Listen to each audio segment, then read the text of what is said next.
Good evening. Let's read some more this early evening, 7 p.m. But I need to get up my bed in like 10 minutes because I'm uploading video.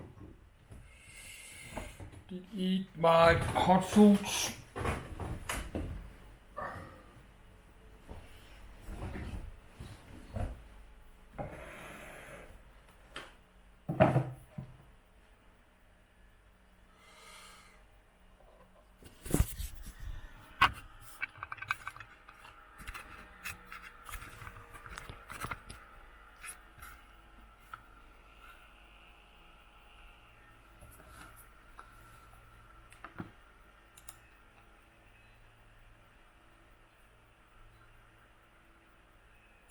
Cruise ship.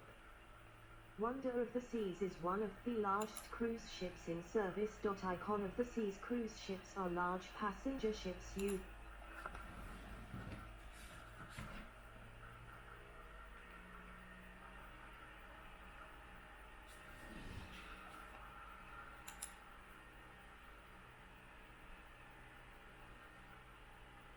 Cruise ship.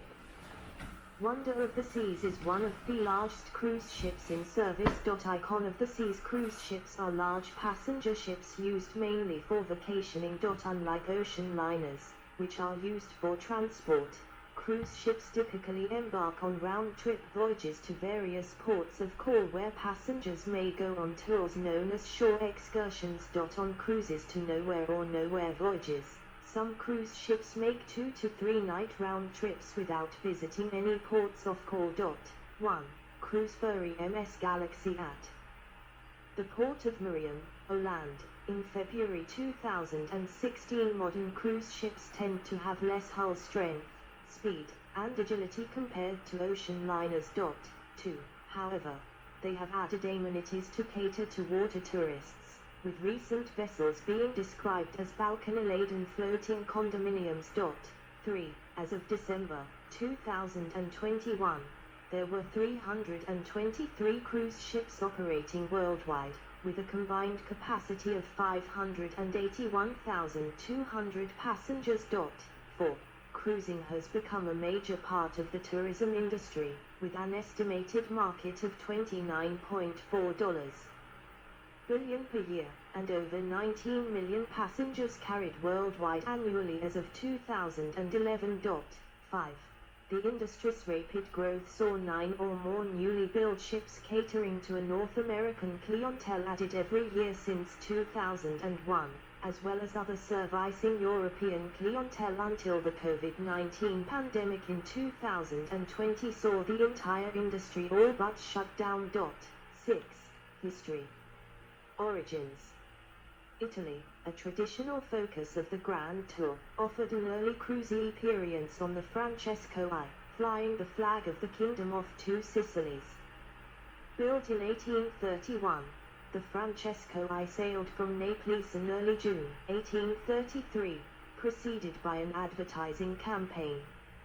Nobles, authorities, and royal princes from all over Europe boarded the cruise ship, which sailed in just over 3 months to Taormina, Catania, Syracuse, Malta, Corfu, Patras, Delphi, Zante, Athens, Smyrna and Constantinople, providing passengers with excursions and guided tours. 7. 8. P&O first introduced passenger cruising services in 1844, advertising sea tours to destinations such as Gibraltar, Malta and Athens, sailing from Southampton. The forerunner of modern cruise holidays, these voyages were the first of their kind. P&O Cruises is the world's oldest cruise line. 9. The company later introduced round trips to destinations such as Alexandria and Constantinople.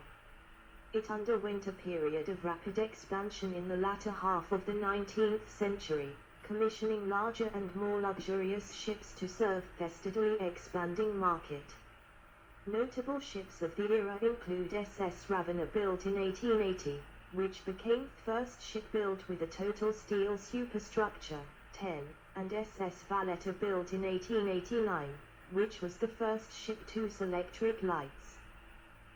Cruise ship's Master of Science Poesia, Vision of Seas, and Mein Schiff Herz at Tallinn passenger port in Estonia RMS Strathford, a P&O cruise ship of the early 20th century. The company began offering luxury cruise services in 1844.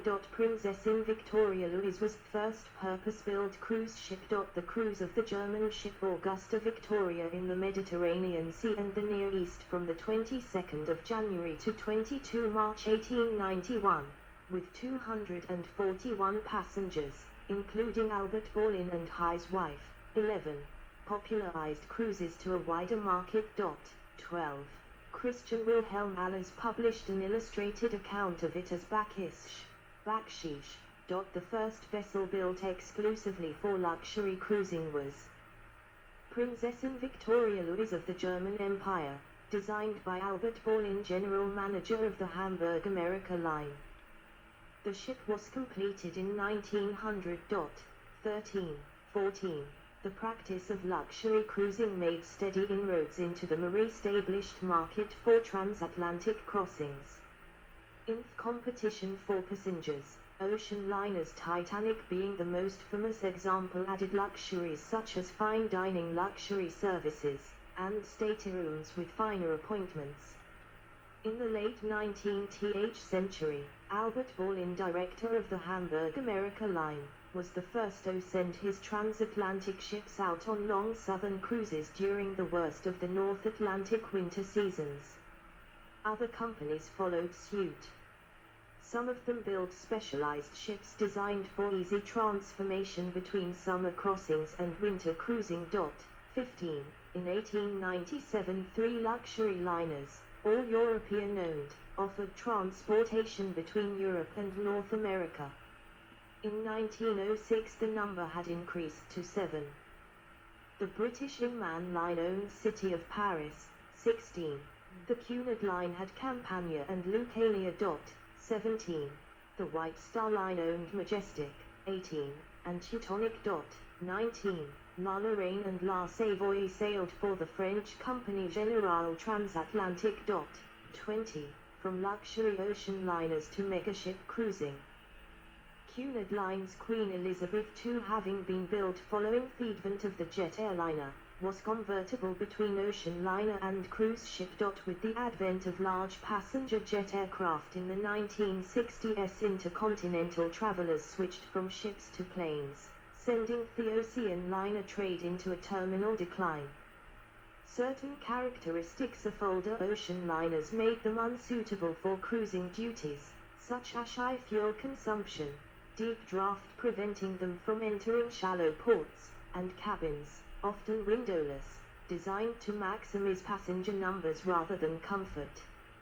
In the late 1950s and 1960s, ships such as Holland America Line's SS Rotterdam, 1959, the French line's SS France, 1961, and Cunard Line's RMS Queen Elizabeth II, 1969, were designed to serve the dual purposes of ocean liner during the Northern Hemisphere summer months and cruise ship in the winter, incorporating doors and baffles that could be open or closed to divide classes or open the ship to one class, wherein all passengers received roughly the same quality berthing and most of the same facilities. Passengers in cabins in certain grades on the Queen Elizabeth II had access only to certain dining rooms. Ocean liner services aimed at passengers almost ceased in the 1970s and 1980s. The Rotterdam was put on permanent cruise service, as was the France, albeit modified and renamed Norway in 1980, as part of Norwegian Cruise Line. This made the Norway, by then the largest passenger vessel in the world, the first mega cruise ship. Cunard, on the other hand, while putting the Queen Elizabeth II on more cruises, also maintained the regular transatlantic crossing tradition throughout the year, although with a stronger focus on leisure passengers, catering to a niche market of those who appreciated the several days at sea. International celebrities were hired to perform acts on board, along with cabarets, and with the addition of a casino and other entertainment amenities. The crossing was advertised as a vacation in itself. The 1970s television series Love Boat helped to popularize the concept as a romantic opportunity for couples. 21. Another ship to make this transition was SS Norway, originally the ocean liner SS France and later converted to cruising duties as the Caribbean Sea's first supership. Sovrinov. The Seas was the first of Royal Caribbean International Sovereign-class cruise ships.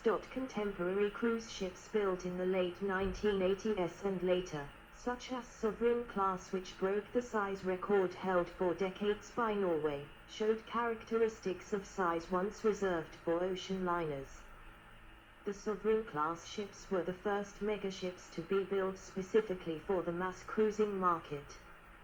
They also were first series of cruise ships to include a multi-story lobby with a glass elevator and had a single deck devoted entirely to cabins with private balconies, instead of ocean view cabins. Other cruise liners launched ships with similar attributes, such as the Fantasy class, leading up to the Panamax type Vista class, designed so that 2/3 of the ocean view staterooms have balconies. As Veranda suites were particularly lucrative for cruise lines, something which was lacking in older ocean liners. Recent cruise ships have been designed to maximize such amenities and have been described as balcony-laden floating condominiums. Oasis of the Seas is the lead ship of Royal Caribbean International's Oasis class of cruise ships. Until 1975-1980, cruises offered shuffleboard, deck chairs, drinks with umbrellas and little else for a few hundred passengers. After 1980, they offered increasing amenities. As of 2010, city-sized ships have dozens of amenities. 22. There have been 9 or more new cruise ships added every year since 2001, including the 11 members of the aforementioned Vista class, and all at 100,000 GT or greater. The only actual ocean liner to be completed in recent years has been Cunard Line's Queen Mary 2 in 2004. 23. Following the retirement of her running mate Queen Elizabeth II in November 2008, Queen Mary 2 is the only liner operating on scheduled transatlantic service, though she also is significant service on cruise routes. 24. Queen Mary 2 was for a time the largest passenger ship before being surpassed by Royal Caribbean International's Freedom-class vessels in 2006. The Freedom-class ships were in turn overtaken by RCI's own Oasis-class vessels, which entered service in 2009 and 2010. 25. A distinctive feature of the Oasis-class ships is the split, atrium structure, made possible by the hull's extraordinary width, with the 6-deck high central park and boardwalk outdoor areas running down the middle of the ship and verandas on all decks. Oasis of the Seas with a 6-deck high outdoor area in 2 short decades, 1988-2009. The largest class cruise ship shade grown a third longer, 268 to 360 m. 879 feet 3 into 1,181 feet 1 in, almost doubled their widths, 32.2 to 60.5 m, 105 feet 8 into 198 foot 6 in, doubled the total passengers, 2,744 to 5,400, and tripled in volume, 73,000 to 225,000 GT. Also, the megaships went from a single deck with verandas to all decks with verandas. 26. Cruise lines. Celebrity Solstice is the lead ship of Celebrity Solstice class of cruise ships. Operators of cruise ships are known as cruise lines, which are companies that sell cruises to the public. 27. 28. Cruise lines have a dual character. They are partly in the transportation business, and partly in the leisure entertainment business, a duality that carries down into the ships themselves. which have both a crew headed by the ship's captain, and a hospitality staff headed by the equivalent of a hotel manager. Among cruise lines, some are direct descendants of traditional passenger shipping lines, such as Cunard, while others were founded from the 1960s specifically for cruising. Historically, the cruise ship business has been volatile. The ships are large capital investments with high operating costs. A persistent decrease in bookings can put a company in financial jeopardy,